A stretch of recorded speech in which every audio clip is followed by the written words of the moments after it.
Yan yung mga kabusan dahil nalalapit na nga ang araw ng kalayaan, eto nga ipaparinig ko nga sa inyo yung kaganapan dito noong nakaraang mga taon. Si Lassie ang nag-perform nga dito. Pumunta siya dito sa Busan. Tara, pakinggan nga natin 'to. Araw-araw ikaw ang gusto kong kasama. Buhay ko'y kumpleto na tuwing nandito ka sa tabi ko. Aking iliw, di pa rin ako makapaniwala. Ang dati kong pangarap ay katotohanan. Tayo tayo, party party! Ikaw ang tanging inspirasyon.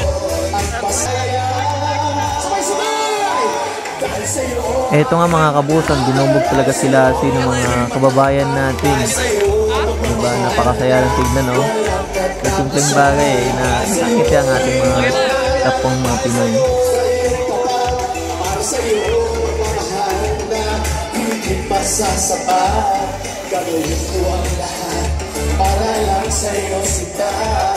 Basta't nandito ka, ako'y liligaya. Sana magkaroon ulit ng ganito. Ang saya lang dahil sa mga OFW na malayo sa pamilya ay napasaya ng isang komedyante dito sa bansang South Korea.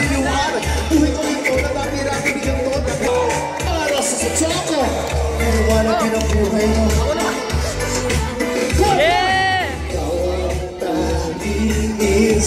Parang may umutot.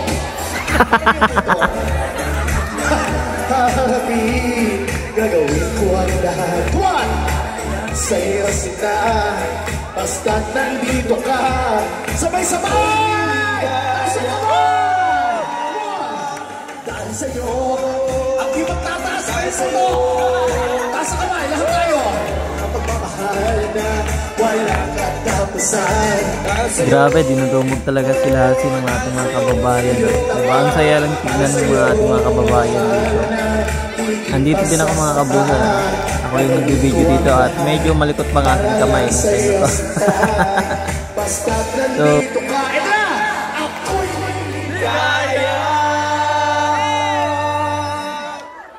Ang dami na... Ano ba yan mga babae na kakadiri? Ayan!